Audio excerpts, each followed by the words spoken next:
You are about to see a film designed to raise questions. It will give you opportunities to draw your own conclusions. Following key questions that appear on the screen, the projector will be stopped. Talk about what you've seen and heard, and answer the questions in your own way. Then test your conclusions by going on to the next section of the film.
The natural world is in a state of continual change, constant motion, endless flow.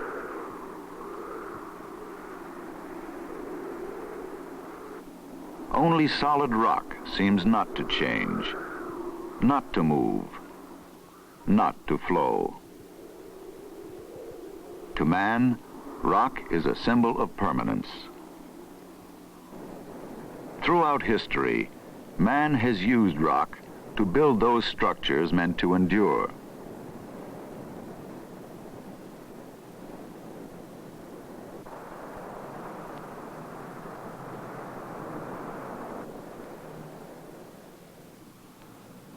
Man has considered rock to be permanent, to be solid.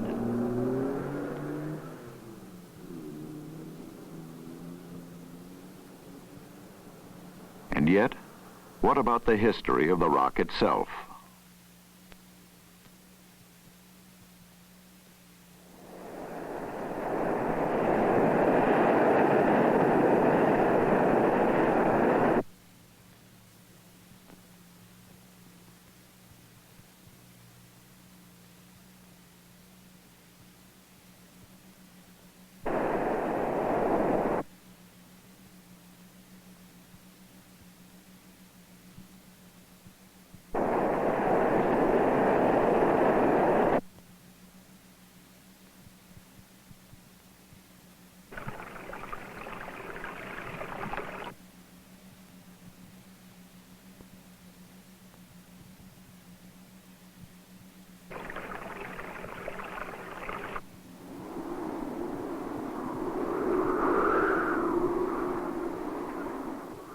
Rock appears to have bent and flowed.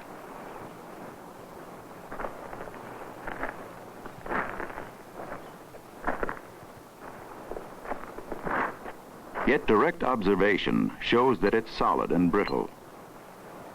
The evidence is contradictory. Can solid rock bend and flow? What is a solid anyway?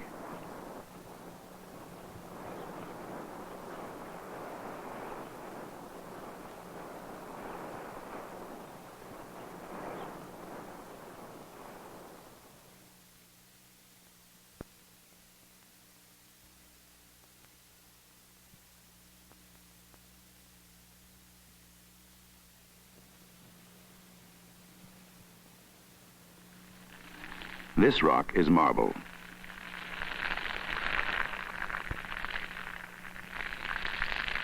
It shows evidence of bending and flow. If the rock was bent before, maybe it can be bent again. Perhaps with this hydraulic press.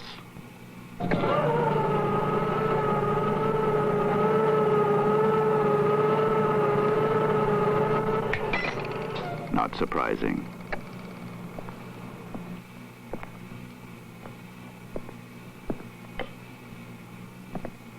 But this, maybe.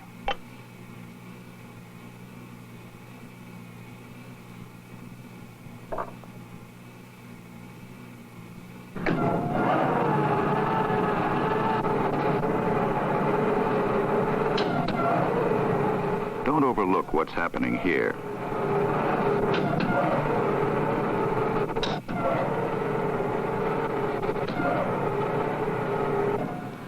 The rock is bending under stress or pressure.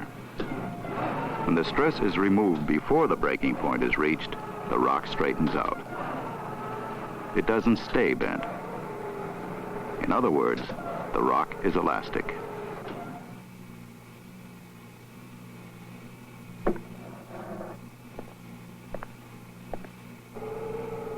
But not very elastic. Rock bends only a little before it breaks. And that's the case whether stress is applied gradually or rapidly to small pieces of rock or larger ones, to rocks on the Earth's surface or those thousands of meters underground. Direct observation indicates that under stress, rock breaks. And yet,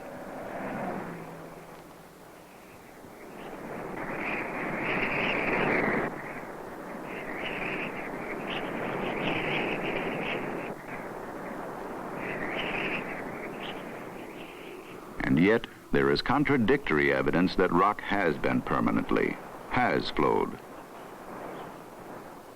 What conditions could cause rock to bend and flow? Where do such conditions exist?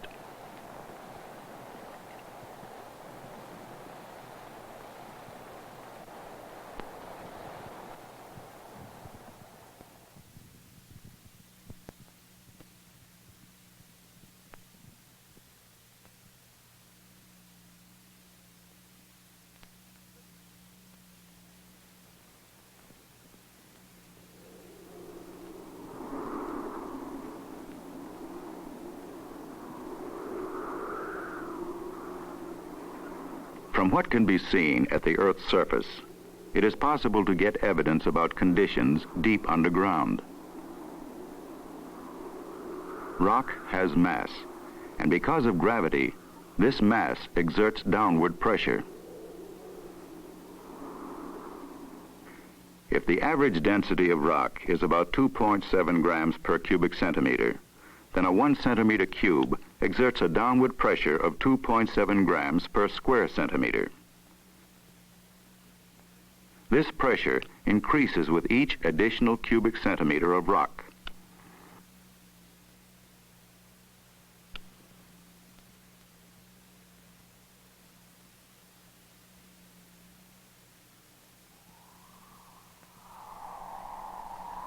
A column of rock 1 kilometer high, then, exerts a downward pressure of about 270 kilograms per square centimeter at its base. At about 20 kilometers below the Earth's surface, this pressure must increase to at least 5,000 kilograms per square centimeter. So rock at depth is under extreme pressure.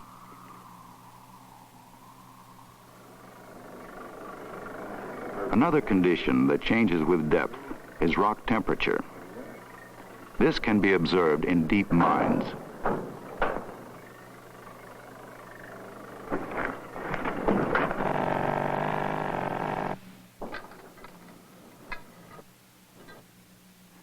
20 kilometers, where direct measurements are impossible, the average temperature in rock is probably about 500 degrees centigrade. The high temperatures and pressures existing at 20 kilometers underground can be duplicated in a laboratory and applied to small samples of rock. These cylinders were cut from the same piece of rock. This cylinder, encased in a steel jacket, has been cut open to show its internal structure.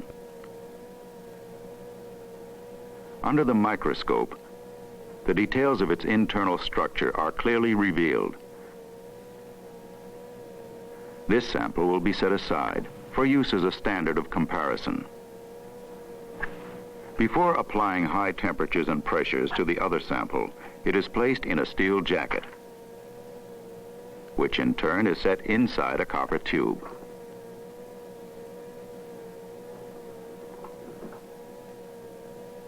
Steel pistons are attached to both ends of the tube.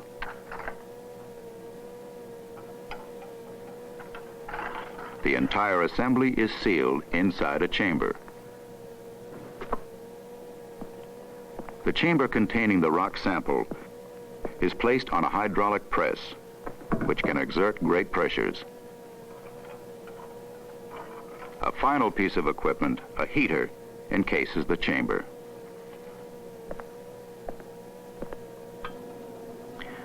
The apparatus is adjusted to simulate conditions 20 kilometers beneath the surface. First, confining pressure. That is, pressure from all sides is applied to the rock sample. Then the sample is heated to 500 degrees until temperature and pressure are uniform throughout. Now, an additional stress, acting in one direction only, will be applied for a period of time.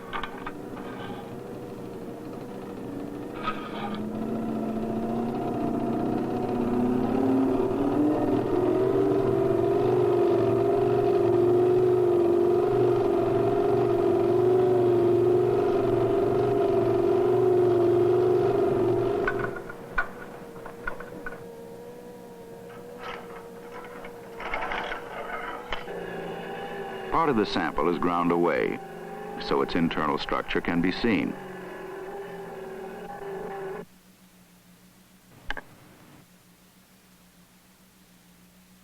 Remember the internal structure of the standard. Compare it to the internal structure of the sample subjected to a high temperature and pressure environment. So rock can bend permanently without breaking when it is at high temperatures, under high pressure, and subjected to a deforming stress.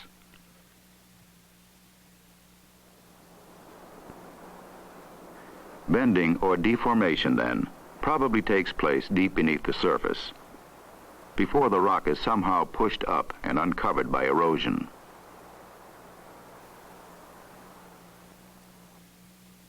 But this raises a problem, which can be illustrated with this simplified cross-section of the Earth's crust.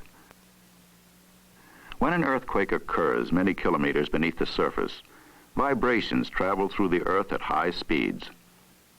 The vibrations or waves that reach the surface can be measured with extremely sensitive instruments.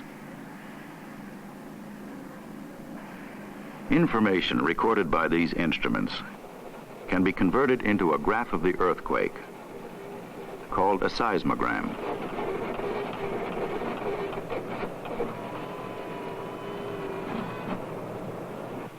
This seismogram clearly shows the tracing of different kinds of waves. Waves of this kind can travel only through material that is solid and hard. They will not travel through material that is soft or fluid. So the fact that these waves reach the surface at all is strong evidence that the rock through which they passed must be solid. In other words, rock at this depth seems to be just as solid as rock at the surface. And there's the problem. The evidence shows that rock behaves both as a solid and as a fluid, even while under the same high temperatures and pressures. How can this seemingly contradictory behavior be explained? What else besides pressure and temperature could affect the behavior of rock?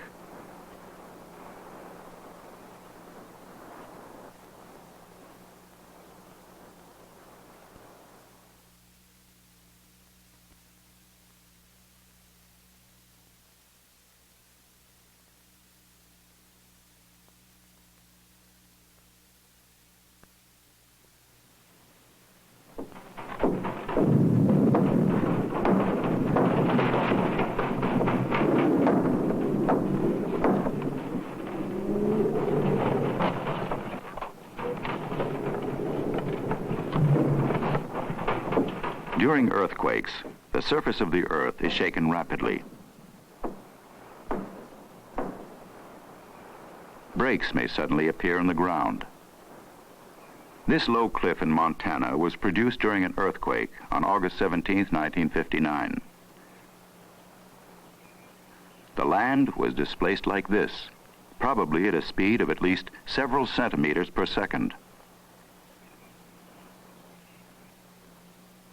Surveys in other areas show that displacement of the Earth's surface also takes place at much slower rates. Evidence of slow movement is found at a winery in California. During the past 25 years, this drainage ditch has been broken and gradually offset. And in the 19 years since this storeroom was built, the reinforced concrete walls have shifted from their original positions. Scientists have placed sensitive recording instruments along the shifting wall to measure the movement. The records show that the land is now moving about 2 centimeters per year, or some 30 million times slower than the movements during earthquakes. So surface earth movements occur at 2 distinct rates, rapid and slow, and could be caused only by rapid and slow deformation of rock beneath the surface. Perhaps then, the rate at which stress is applied to rock is another factor that affects its behavior. This material, silicone putty, can be used to illustrate how the behavior of a substance may depend on whether stress is applied rapidly or slowly. First, a large stress applied rapidly, photographed in slow motion.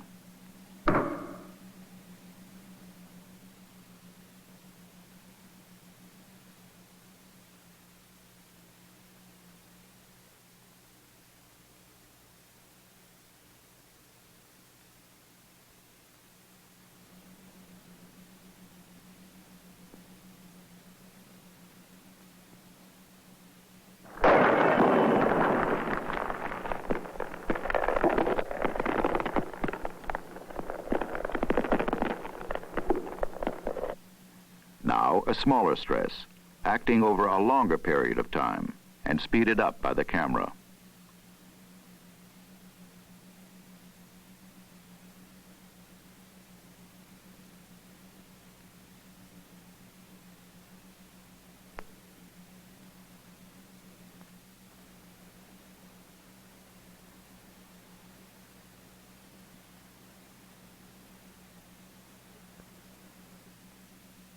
In fact, the material will even flow under its own weight if enough time is allowed.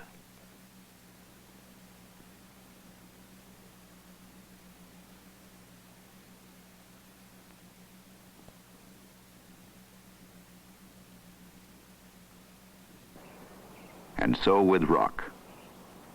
This limestone slab, too, has sagged under its own weight, though it took 145 years. Yet, even such very slow rates can produce large-scale deformation in nature. These layers of rock in Wyoming, for example, were once level and straight. If, like the limestone slab, they were deformed at an average rate of only a few centimeters per century, This much bending could have been produced in 5 million years.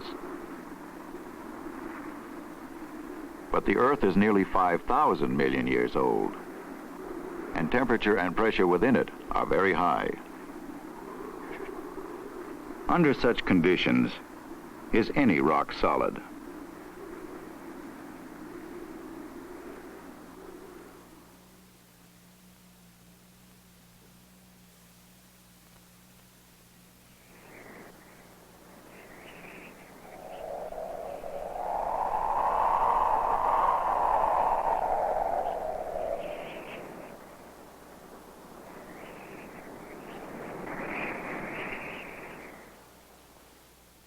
And what about the whole Earth? An enormous mass of material influenced by gravity for these billions of years. How solid is the Earth? And why is it round?